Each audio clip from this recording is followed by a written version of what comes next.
Vám niekto niekedy tvrdil, že na surfovanie potrebujete vodu, neverte mu. Vítajte v Gazo magazíne. Milí televízni diváci, to, čo ste práve videli doma, za žiadnych okolností neskúšajte bez dozoru kvalifikovaného a certifikovaného inštruktora, ktorým som mimochodom na Slovensku jediný ja. Takže vaše telefóny. Sme v Gazo magazíne.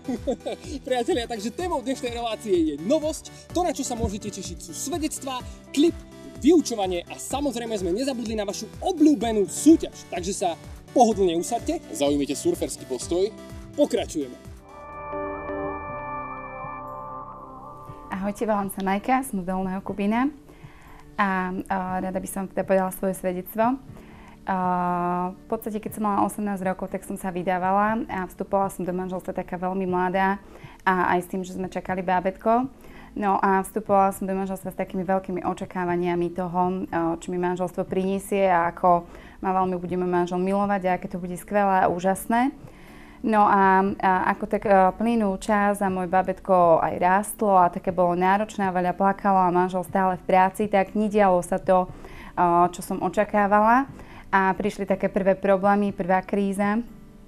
A vlastne sme sa s manželom začali od seba vzdialovať, lebo som ani ja necítila nejako, že ma on veľmi ľúbi, ani to, že by som ho ja, že sme sa tak jeden pred druhým uzavreli. A vlastne naše manželstvo sa začalo rúcať. A vlastne po nejakom roku a pol sme sa rozviedli.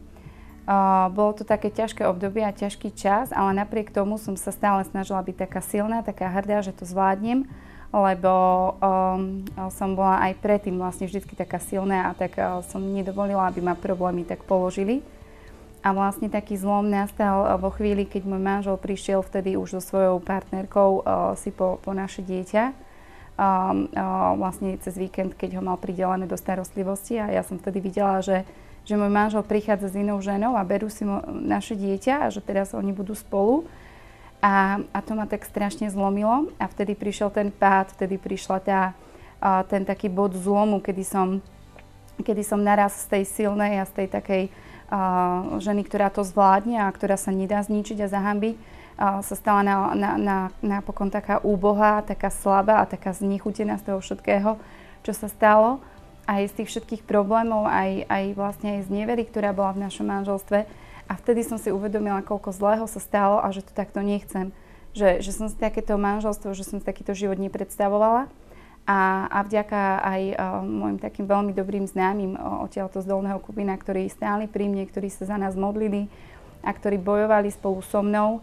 A vlastne aj vďaka ním som sa dostala bližšie k Bohu.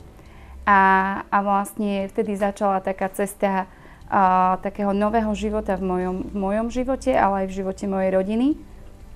A síce to bolo také dlhé obdobie a také obdobie možno bolesti a pláču a strachu, ale s Bohom sme to zvládli a Boh to dokonca tak úžasne urobil, že sme sa s manželom opäť dali spolu dokopy, že sme sa opäť zosobášili a vlastne teraz máme druhé bábätko a žijeme spolu, staviame dom a nemôžem povedať, že by to bolo možno ľahké, alebo že by to bolo teraz o 1000% iné, že stále sú tu starosti a problémy. Ale teraz viem, že nemusím utekať niekam inám, že nemusím hľadať útechu niekde inde, pretože mám nášho Boha, mám nášho Otca, ktorý stojí pri mne, ktorý ma chráni a ktorý, keď nevládzem alebo keď sa cítim smutná a sklamaná, je tu so mnou a miluje ma takú, aká som a to všetko, čo sa stalo, mi odpustil a vďaka nemu som sa mohla znova narodiť. Pred pár rokmi som mala také obdobie v mojom živote, kedy som prežívala hlboký smutok a takú depresiu vo svojom vnútri a snažila som sa to nejak vyjadriť a dostať zo seba von. A tá forma vyjadrenia bolo to, že som chodila celá v čiernej farbe. Mala som pocit, že nie som hodná bielej. A to trvalo niekoľko mesiacov, až do momentu, kým som počas jednej modlitby neprežila to, že by som sa mala prestať skrývať za svoje oblečenie a že som hodná bielej farby.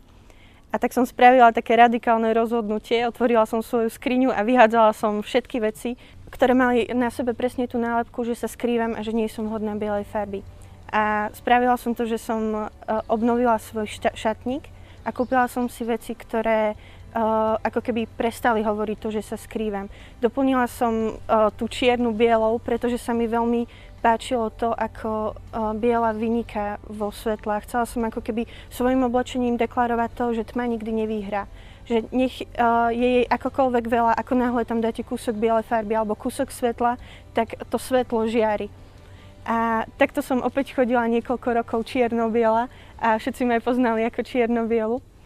Až znova, kým neprišiel taký okamih v mojom živote, kedy som sa rozprávala s jedným človekom, ktorý ma duchovne sprevádza. A všetko to začalo takou otázkou, že či rada chodím nakupovať. A ona mi tak potom začala hovoriť, že Mirka, ty si emocionálny človek. A veľmi veci tak prežívaš hlboko. A máš pocit, že veci sú buď čierne alebo biele. A presne o tom hovorí aj tvoje oblečenie. Ale vieš čo, veci nie sú iba čierne a biele, veci sú aj farebné. A naozaj si myslím, že si človek, cez ktorého chce Pán Boh túto farebnosť uvoľňovať. A myslím si, že by si mala zmeniť svoj šatník. Tak som sa tak zasmiala, že už druhýkrát. Ale začala som nad tým uvažovať. A začala som tak postupne zapájať tie farby do môjho šatníka. A to, čo sa stalo, bolo to, že som mala pocit, že tie farby ako keby paradoxne prenikajú aj do môjho srdca a do toho môjho citového prežívania. Že som prestala na veci pozerať, ako keby boli hraničné. Že je to buď katastrofa, alebo je to veľmi dobré. Ale začala som sa na to pozerať ako na to, že napriek tomu, že je to možno zle, Pán Boh je tu a je tu so mnou. Pomáha mi to preklenúť, pomáha mi to prežiť, pomáha mi cez to prejsť. A zase naopak, keď veci boli dobré, tak som vedela, že sa raduje so mnou. Ako keby tá farebná škála, ktorá zrazu prišla do môjho života, spôsobila to, že sa rozšíril aj ten Boží dosah na moje srdce a na to moje citové prežívanie. Určite ste počuli o generácii, ktorej ide o Božie kráľovstvo. Takzvanej generácii Kiob. Je to generácia, ktorá nie je ohraničená vekom, a je odhodlaná prinášať hodnoty Božieho kráľovstva do každej oblasti spoločnosti. Príbeh o tom, ako sa táto generácia zrodila a ako táto myšlienka vôbec vznikla, si môžete pozrieť práve teraz.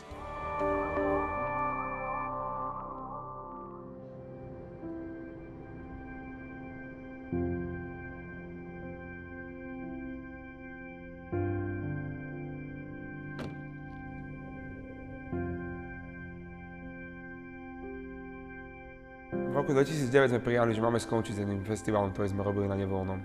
A myslím, že každý z nás tak tušil a cítil, že Boh nás volá do niečoho nového, ale možno sme nevedeli, čo to presne bude. A mám pocit, že sme snívali o nových veciach, že sme cítili, že príde nejaká nová vlna prebudenia, alebo ako to nazvať. Ale nikto z nás ani si nevedel predstaviť, čo to znamená. A dneska, keď sa pozerám na to celé naspäť, tak som v bázni pred Bohom, že naše sny boli dokonca malé. Že Boh urobil viac, ako sme boli schopní snívať. A že to, čo vidím teraz za posledné roky, čo sa deje na Slovensku, ma vovádza naozaj do ohromnej bázne pred ním. Z toho, že Boh na Slovensku reálne koná, že Boh má plán s touto krajinou.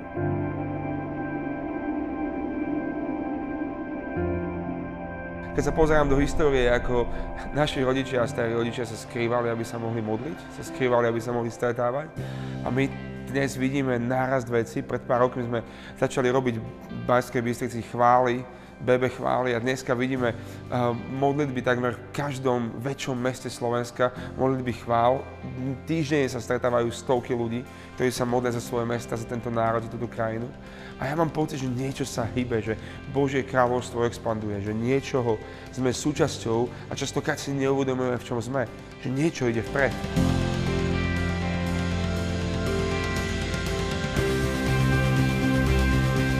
V roku 2009 sme následne prijali pozvanie robiť God's on Tour. A v 7 mestách na Slovensku sme sa stretli s 5600 ľuďmi. A myslím, že vtedy, keď sme robili tento projekt Enter the God Zone, toto turné, nikto z nás ani netušil, ani sme nesnívali o tom, že to naberie také pohnutie generácie, ktoré ide o Božie kráľovstvo. Potom neskôr v roku 2011 vznikla vízia. Vízia, ktorá hovorí o tom, že nie sme ochotní ďalej sedieť v pohodli svojej priemernosti, šedosti, ale že chceme výjsť, že chceme meniť atmosféru, že chceme budovať mesta, bojovať za stratených na koronách a že chceme reálne byť mladými ľuďmi, ktorí budú niesť zodpovednosť, ktorí sa nebudú báť vstúpiť do okolností a meniť svet a meniť veci okolo nás. A keď sa pozerám na ten celý príbeh, tak proste niekedy žasnem nad tým, čo Boh robí, niekedy žasnem nad tým, akého množstva svedectiev sme svedkami, že vidíme, ako sú uzdravené vzťahy, ako sú napravené rodiny, ako ľudia vstupujú do fyzických alebo duchovných, duševných uzdravení, ako sa niečo hýbe v tejto krajine.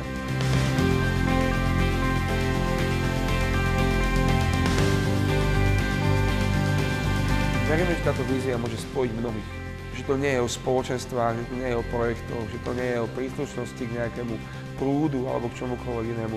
Že toto je niečo, čo Boh robí, že to nie je o mladej generácii alebo staršej generácii. Že to je jednej generácii bez ohľadu na vek, bez ohľadu na príslušnosť k čomukoľvek, čo bolo predtým a bude potom.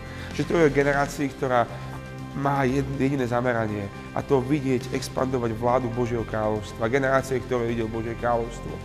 Nechcem vás pozvať len na nejaké podujatie, chcem vás pozvať stať sa súčasťou tejto generácie.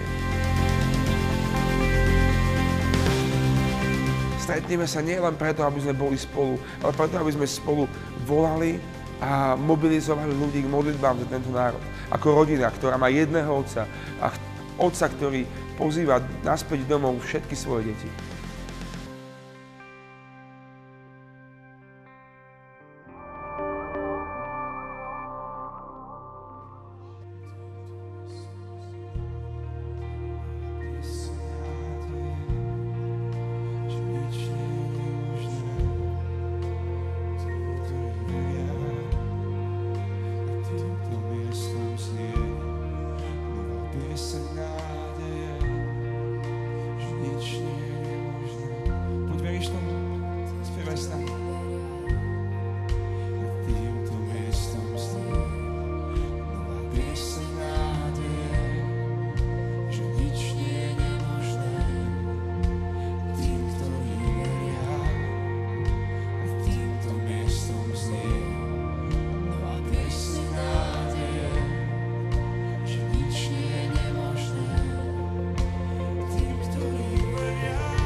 Po zime prichádza jar. Za mnou už vidíte rozkvitajúcu zeleň. Vtáčiky začínajú spievať a v mojej tvári cítiť jemný, jarný, teplý Vánok. Sliacký zmrzlinár začal predávať zmrzlinu a to jednoznačne ukazuje na to, že prichádza jar a začínajú sa diať nové veci. No a pri tejto téme ešte chvíľku zostaneme, pretože Palko Strežo si pre nás na túto tému, priatelia, pripravil vyučovanie.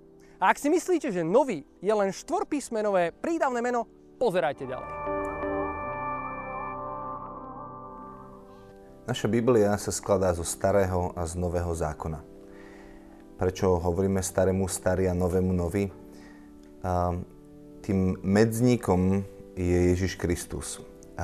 On je ten, o ktorom všetci proroci starej zmluvy hovorili a na ktorého ukazovali, keď prorokovali o tom, že Boh tvorí nové veci, keď prorokovali o novej zmluve, ktorú Boh ide uzatvoriť so svojím ľudom. To, čo je nové v novej zmluve, je to, že keď Ježiš Kristus sa narodil, tak sa narodil z ducha. Nie z vôle muža, ani z tela, ale z ducha. A vzal si telo v Panny Márie a stal sa človekom. A vymodeloval a vyformoval pre nás a ukázal nám, že ako má vyzerať kresťanský život.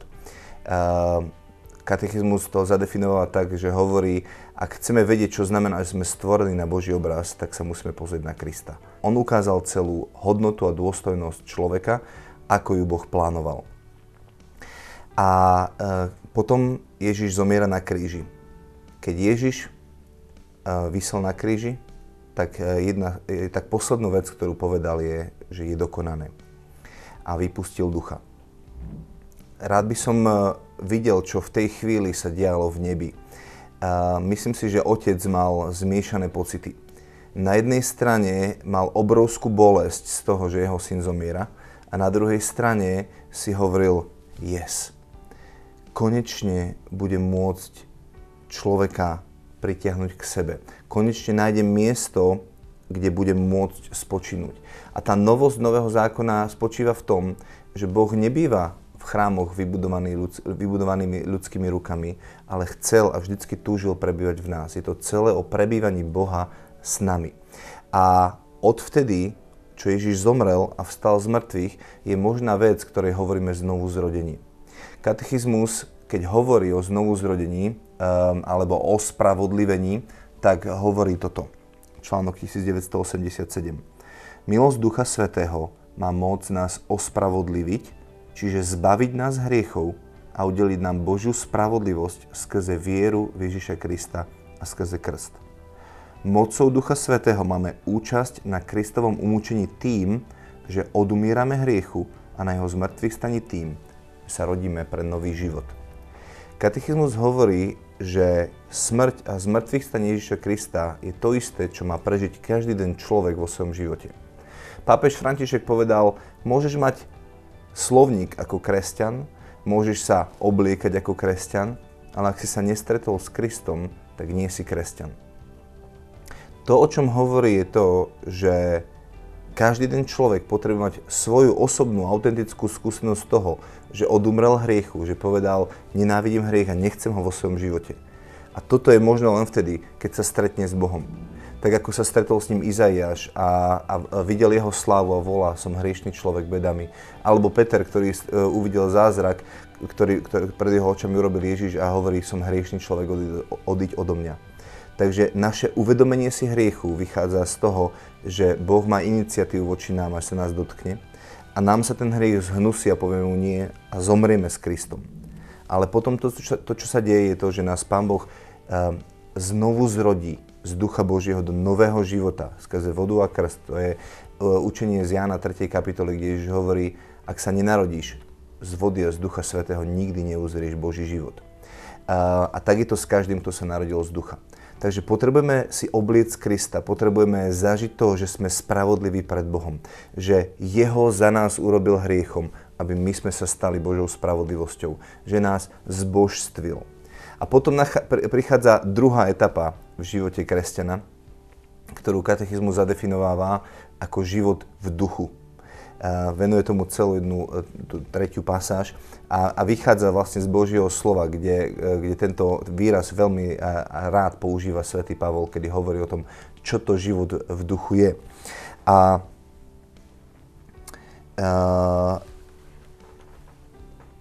to, čo sa mi na Bohu páči, je to, že Boh je nemenný, ale nikdy nevieš, čo urobí ako ďalšiu vec.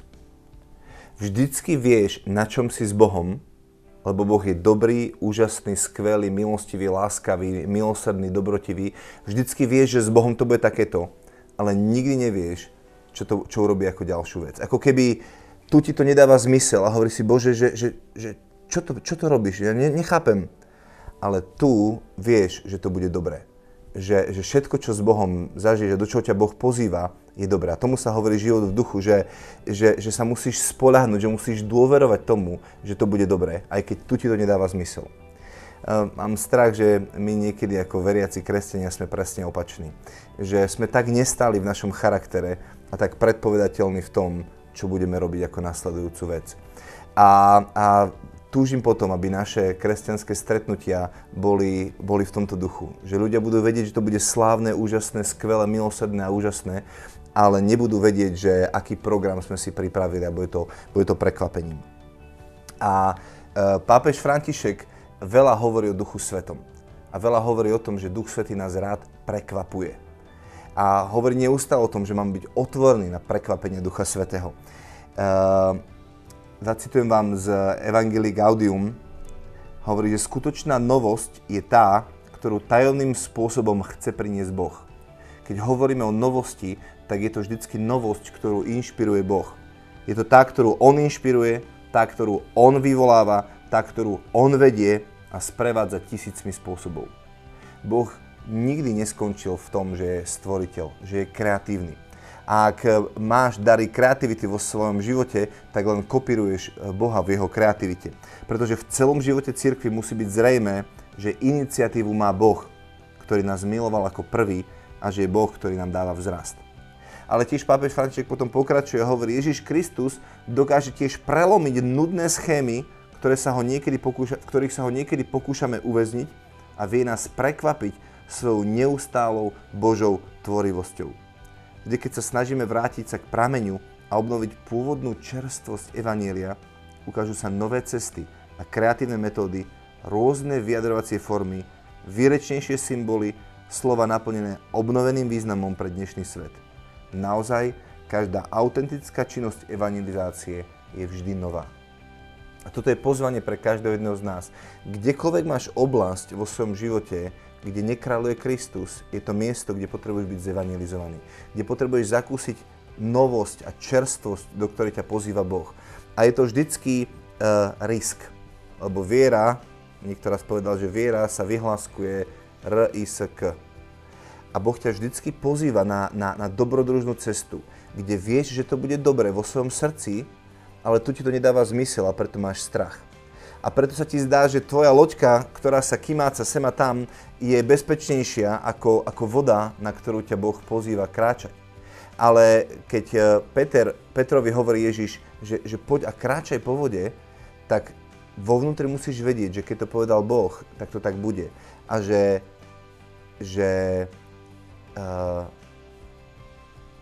voda jeho lásky bude pevnejšia pôda pod nohami, ako tvoja chatrná loďka, ktorá sa kýva sem a tam. A preto každé rozhodnutie, ktoré robíš pre Ježiša v ktorejkoľvek oblasti života, kde žiješ z vlastných síl a kde ťa Duch Svätý neustále pozýva k tomu, aby si viac dôveroval Pánovi a odozdal mu svoj život, bude risk, bude sprevádzaná strachom. Ale musíš vedieť, že jeho dobrota, jeho láska ťa pozýva a hoci nevieš, ako to urobiť, tu ti to nedáva zmysel, ty vieš, že to bude dobré. A spoľahneš sa na to, že Duch Svätý ťa prekvapí. Pozývam ťa na nové dobrodružstvo života v duchu. Máme tu súťaž, máme tu súťaž, máme tu súťaž, máme tu súťaž, máme tu súťaž. Presne tak, priatelia. Máme tu súťaž. Naozaj?